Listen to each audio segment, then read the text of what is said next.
So hi everyone, this is a PPT about a Flash A to D converter done by the students of EC department of Tyagaraja College of Engineering Madurai under the faculty guidance and his name is Dr. NB Balamurugan. One second. So our team name is Cadence and the members are myself Ram Sundar AL and Sri Krishna VN, Siddharthan S and Sanjeev K. So let's get into the topic. 1 minute. Yeah, okay. So introduction to Flash ADC. So ADC is nothing but analog to digital converter. So this Flash ADC is one of the type of analog to digital converter. So இதை நம்ம parallel A to D கன்வெர்ட்டர்னு சொல்லுவோம். அதுக்கு reason நம்ம following ஸ்லைட்ஸில் பார்க்கலாம். So இது வந்து this is also one of the fastest A to D converter and this Flash ADC uses a linear voltage ladder. So consider a linear voltage ladder. So a ladder of linear voltage with comparators at each rung. Rung means that அந்த கைப்பிடி. So அந்த ஒவ்வொரு லேடரில் அந்த லேடரில் இருக்க ஒவ்வொரு கைப்பிடிலையும் ஒரு comparator இருக்க மாதிரி வச்சுக்கோங்க. ஸோ அதுதான் இதோட ஒரு கன்ஸ்ட்ரக்ஷன் மாதிரி. ஸோ இந்த கம்பேரட்டர் என்ன பண்ணும்னா இன்புட் வோல்டேஜையும் சக்ஸசிவ் ரெஃபரன்ஸ் வோல்டேஜையும் கம்பேர் பண்ணும். ஸோ திஸ் வோல்டேஜ் லேடர், இந்த கம்பேரட்டர், இந்த இன்புட் வோல்டேஜ், சக்ஸசிவ் அந்த ரெஃபரன்ஸ் வோல்டேஜ், இது எல்லாத்த பற்றி நம்ம டீட்டெயிலாக அடுத்த சைஸில் பார்ப்போம். ஸோ இது ஒரு ஜஸ்ட் தான். ஸோ ஜஸ்ட் தெரிஞ்சுக்கோங்க. ஸோ இந்த ரெஃபரன்ஸ் லேடர்ஸில் ஆப்வியஸ்லி என்ன இருக்குன்னா ரெசிஸ்டர்ஸ் தான் இருக்கும். ஸோ இதில் கெப்பாசிட்டர்ஸும் இப்போ யூஸ் பண்ணுறாங்க. அண்ட் இந்த கம்பேரட்டர்ஸில் வர அவுட்புட்டை நம்ம டிஜிட்டல் என்கோடருக்கு நம்ம நெக்ஸ்ட்டு இன்புட்டாக தருவோம். அது வந்து பைனரி வேல்யூவாக கன்வெர்ட் பண்ணி தரும். ஸோ அதோட ஒர்க்கிங் எல்லாத்தையும் நம்ம அடுத்த ஸ்லைட்ஸில் பார்ப்போம். So this is the components of Flash ADC. So நான் அந்த components மூணா பிரிச்சிருக்கேன். comparator segment, voltage divider circuit segment and the priority encoder segment. So இப்போ comparator segment இப்போ எத்தனை கம்பேரட்டர்ஸ் வேணும், எத்தனை ரெசிஸ்டர்ஸ் வேணும் அண்ட் எத்தனை என்ன ப்ரியாரிட்டி என்கோடர் யூஸ் பண்ணணும் அப்படின்றது சின்ன ஃபார்முலா மூலமாக நம்ம புரிஞ்சுக்கலாம்.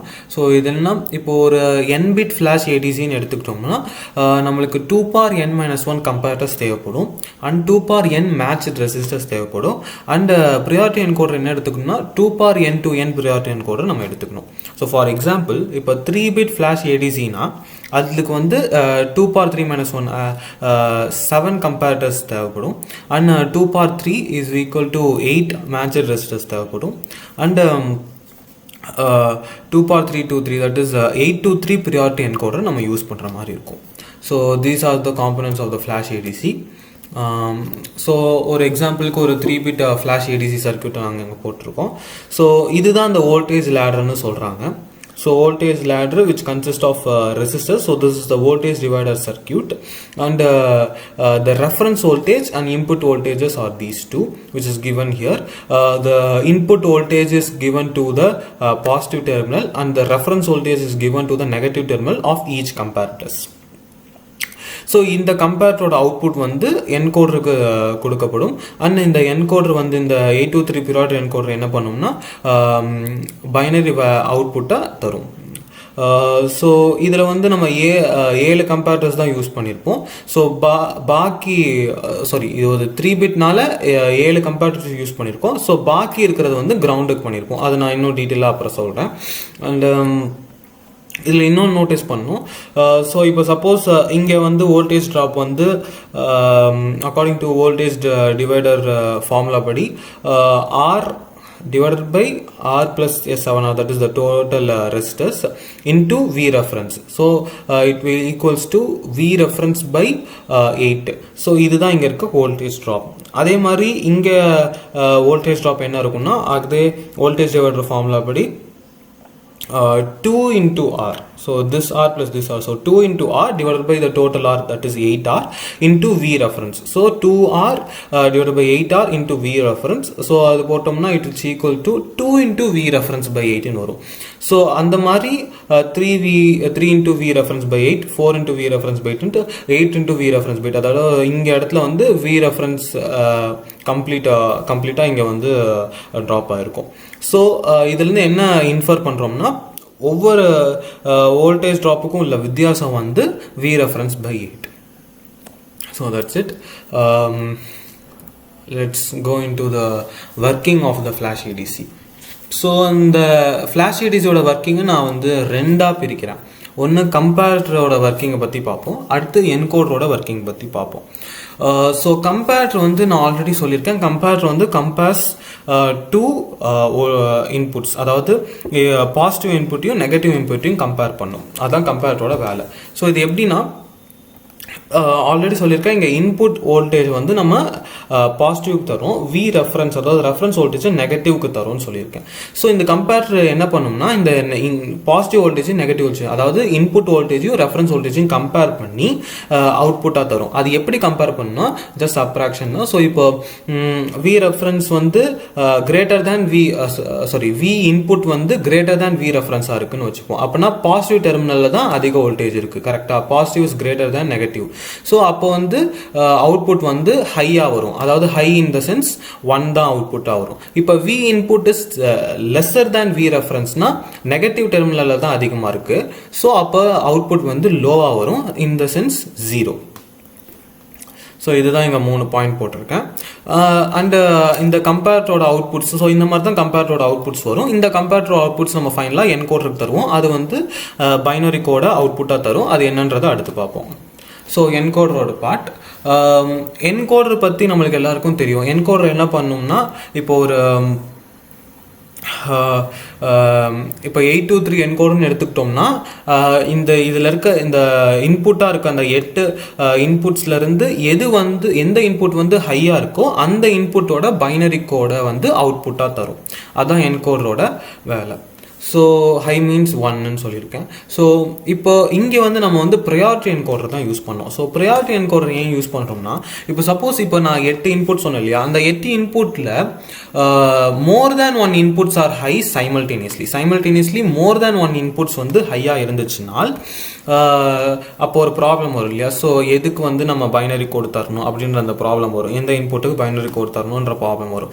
ஸோ அதுக்கு இந்த ப்ரையாரிட்டி என்கோடர் யூஸ் பண்ணுவோம். இந்த ப்ரையாரிட்டி என்கோடர் என்ன பண்ணும்னா எதுக்கு நம்ம ஹையஸ்ட் ப்ரையாரிட்டி கொடுத்துருக்கோம்னோ அதுக்கு தான் அதோட பைனரி கோடை தான் அவுட்புட்டாக தரும். ஸோ ஃபார் எக்ஸாம்பிள் இந்த 823 ப்ரையாரிட்டி என்கோடரில் இப்போ சப்போஸ் D7 அண்ட் D6 வந்து ஹையாக இருக்குன்னு வச்சுப்போம். So according to priority D7 will be given as the highest priority. ஏன்னா ப்ரையாரிட்டியை நம்ம டிசெண்டிங்காக போட்டிருக்கோம். the priority is descending. So D7 தான் ஹையஸ்ட் ப்ரையாரிட்டி, அதுக்கடுத்து D6, அதுக்கடுத்து D5, அந்த மாதிரி ப்ரையாரிட்டி குறைஞ்சிக்கிட்டே வரும், டிசெண்டிங்காக இருக்கும். ஸோ அப்போ D7 அண்ட் D6 ஹையாக இருக்குன்னா D7க்கு தான் ஹையஸ்ட் ப்ரையாரிட்டி கொடுக்கப்படும். ஸோ அதனால D7ஓட பைனரி கோடை தான் அவுட்புட்டாக தரப்படும். ஸோ இன்னொன்று நம்ம என்கோடருக்கு நான் ஆல்ரெடி சொல்லியிருக்கேன், n binary outputs and 2n input signals தேவைப்படும். இப்போ பட் ஆல்ரெடி நம்ம சொல்லிட்டோம் 2n-1 கம்பேரிட்டர்ஸ் தான் இங்கே யூஸ் பண்ண போகிறோன்ட்டு. ஸோ அப்போ பாக்கி இருக்கிறது வந்து ஏன்னா இங்கே 2n இன்புட் சிக்னல்ஸ் தேவைப்படும், பட் 2n-1 கம்பேரிட்டர்ஸ் தான் இன்புட்டாக தரும். ஸோ பாக்கி இன்புட் வந்து கிரவுண்டோட கனெக்ட் ஆகிருக்கும், அதாவது இங்கே நம்ம பார்த்துருப்போம். அதுதான் நான் அப்புறம் சொல்கிறேன்னு சொன்னேன். இங்கே இப்போ 823னா 7 கம்பேரிட்டர்ஸ் தான் இருக்குது. ஸோ பாக்கி 8 வந்து இங்கே வந்து கிரவுண்டோட கனெக்ட் பண்ணியிருக்காங்க. ஸோ ஃபைனலி நான் ஒரு ட்ரூத் டேபிள் போட்டிருக்கேன். அது வந்து 823 ப்ரையாரிட்டி என்கோடரோட ட்ரூத் டேபிள். ஸோ இதிலே நம்ம ஈஸியாக புரிஞ்சுக்கலாம் அதோட ஒர்க்கிங் என்னன்ட்டு. ஸோ ப்ரையாரிட்டி படி D7 தான் ஹையஸ்ட் ப்ரையாரிட்டி, அதுக்கப்புறம் D6 D5ன்ட்டு ப்ரையாரிட்டி அப்படியே டிசெண்டிங்காக குறைஞ்சிட்டே வரும்னு சொல்லியிருக்கேன். ஸோ இது எல்லாமே 0 இருக்குது, D0 மட்டும்தான் 1 இருக்குன்னா அப்போ ஆப்வியஸாக இதோட பைனரியில் கூட தான் தரப்படும். இப்போ சப்போஸ் D1 தான் ஹையராக இருக்குது, மித்தது இது D7லேருந்து பார்க்கும்போது இது எல்லாமே 0 இருக்குது, D1 ஹையராக இருக்குது. இருக்குது. D1 இப்போ சப்போஸ் ஹையராக இருந்துச்சுன்னா அது D0 கன்சிடரே பண்ணாது. எக்ஸ்ன்னு போட்டிருக்கு. எக்ஸ்னா don't care condition. Don't care கண்டிஷனாக அதை கன்சிடரே பண்ணாது. ஸோ இப்போ D1 ஹையராக இருக்குன்னா D0 ஹையராக இருந்தாலும் சரி லோவராக இருந்தாலும் சரி அதை கன்சிடரே பண்ணாமல் D1ஓட பைனரி கோட அவுட்புட்டாக தந்துடும். இப்போ சப்போஸ் D2 ஹையராக இருக்குன்னா D1ஐயும் கன்சிடர் பண்ணாது, D0 கன்சிடர் பண்ணாது. அது 1ஆக இருக்கலாம் 0 இருக்கலாம், அது எதையுமே கன்சிடர் பண்ணாது. ஒன்லி D2 ஹையராக இருந்துச்சுன்னா அதுக்கு தான் ஹையஸ்ட் ப்ரையாரிட்டி கொடுக்கப்படும். ஸோ அதனால் D2ஓட பைனரி கோட அவுட்புட்டாக தந்துடுவாங்க. அந்த மாதிரி தான் எல்லாமே.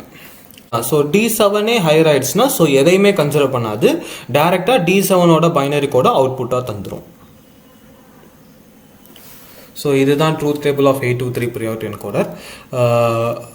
ஸோ ஒரு எக்ஸாம்பிள் சர்க்கியூட்டே நம்ம கொடுத்துருக்கோம் இன்னும் கிளியர் அண்டர்ஸ்டாண்டிங்காக. ஸோ இது வந்து ஒரு 3 பிட் ஃப்ளாஷ் ஏடிசி. ஸோ இங்கே ரெஃபரன்ஸாக நம்ம வந்து 8 வோல்ட் ரெஃபரன்ஸ் வோல்டேஜ் கொடுத்துருக்கோம். ஸோ அந்த அக்கார்டிங் டு அந்த வோல்டேஜ் ஒரு ஃபார்முலா படி இந்த வோல்டேஜ் ட்ராப்ஸ் ஆயிருக்கு. ஸோ 1 வோல்ட் 2 வோல்ட் 3 வோல்ட்டு நீங்கள் சக்ஸஸிவாக வோல்டேஜ் ட்ராப்ஸ் ஆயிருக்கு. அண்டு இங்கே ரெசிஸ்டர்ஸ் இருக்குது. அண்டு 2.5 வோல்ட்டை வந்து நம்ம இன்புட் வோல்ட்டாக கொடுக்குறோம். அட் த பர்டிகுலர் டைமில் 2.5 வோல்ட் வருதுன்னு வச்சுக்கலாம். ஸோ அப்போ வந்து எக்ஸாம்பிள் இந்த கம்பேர் என்ன பண்ணுவோம், 2.5யும் 1ஐயும் கம்பேர் பண்ணும். ஸோ ஆல்ரெடி சொல்லிட்டேன் 2.5 பாசிட்டிவில் இருக்கும், அதாவது இன்புட் பாசிட்டிவில் இருக்கும், 1 வந்து ரெஃபரன்ஸ் வந்து நெகட்டிவில் இருக்கும். ஸோ பாசிட்டிவ் நெகட்டிவ் இதில் 2.5 அண்ட் 1 கம்பேர் பண்ணும்போது பாசிட்டிவ் தான் அதிகமாக இருக்குது, 2.5 தான் அதிகமாக இருக்குது. ஸோ அதனால் 1 அவுட்புட்டாக வரும். சேம் ஹியர் 2.5 தான் இங்கேயும் அதிகமாக இருக்கும் 2ஓட கம்பேர் பண்ணும்போது. ஸோ பாசிட்டிவ் அதிகமாக இருக்குனால 1 அவுட்புட் போகும். பட் இங்கே வந்து நெகட்டிவ் தான் அதிகமாக இருக்குது, 3 தான் அதிகமாக இருக்குது. ஸோ அதனால லோ, ஸோ அதனால 0 தான் அவுட்புட் வரும். ஸோ பாக்கி கேசஸ் எல்லாமே அப்படி தான். ஸோ அதனால 0 தான் அவுட்புட் வரும். ஸோ இதுதான் கம்பேர்டோட அவுட்புட்ஸ். இப்போ இது வந்து ப்ரையாரிட்டி என்கோடருக்கு இப்போ தரப்படும். ஸோ ப்ரையாரிட்டி என்கோடர் என்ன பண்ணும் ஆல்ரெடி சொல்லிட்டோம், ஹையஸ்ட் ப்ரையாரிட்டி படி அது வந்து பைனரி கோட அலாட் பண்ணும். ஸோ இப்போ D7லேருந்து செக் பண்ணிட்டே வரும். ஸோ எல்லாமே 0, D2 வந்து 1ஆக இருக்குது. ஸோ அப்போ D1ஐயும் செக் பண்ணாது, D0ஐயும் செக் பண்ணாது, டேரெக்டாக D2ஓட பைனரி கோட அவுட்புட் தந்துடும். ஸோ இங்கே D2ஓட பைனரி கோட் வந்து 010 இந்த டேபிளில் இருக்குது. ஸோ அதனால 010 பைனரி அவுட்புட் வரும். So this is the complete working of flash ADC. So an output graph is also given here. This is an example analog input and it's digital output. So advantages of flash ADC. So நான் already சொல்லியிருந்தேன் flash ADC வந்து ரொம்ப ஃபாஸ்ட்டாக இருக்கும். So it's very fast for high quality audio and video. இதில் complexity கம்மியாக இருக்கும் மற்ற ஏடிஸை கம்பேர் பண்ணும்போது. அண்டு இது நான் ஆல்ரெடி ஒரு பாயிண்ட் சொல்லியிருந்தேன், இது வந்து பேரலல் ஏடிசின்னு சொல்லுவாங்கன்ட்டு ஃபஸ்ட்டு இன்ட்ரடக்ஷனில். ஸோ அதுக்கு இதுதான் ரீசன். என்னன்னா கம்பேரட்டர்ஸ் இங்கே இருக்கிற இந்த ஃப்ளாஷ் ஏடிசியில் கம்பேரட்டர்ஸ் வந்து சைமல்டேனியஸாக எல்லா இன்புட் வேல்யூஸும் கம்பேர் பண்ணுறதுனால இதை பேரலல்னு சொல்கிறாங்க. ஸோ அதனால இது வந்து ஃபாஸ்ட்டாகவும் இருக்கும். And it is also suitable for larger bandwidth applications. So these are the disadvantages of flash ADC. It is இந்த பிட் வேல்யூ இன்க்ரீஸ் ஆகிட்டே இருக்கிறதுனால, அதாவது இப்போ n பிட் ஃப்ளாஷ் ஏடிசின்னு சொல்கிறேன் இல்லையா. ஸோ அந்த பிட் வேல்யூ இன்க்ரீஸ் ஆக it will require more comparators. So அந்த ஸ்பேஸ் அந்த சிப்பில் இருக்க ஸ்பேஸும் அதிகமாக தேவைப்படும். ப்ளஸ் இது எக்ஸ்பென்சிவாகவும் இருக்கும். And lower resolution, and for each additional output bit the number of comparators is also doubled.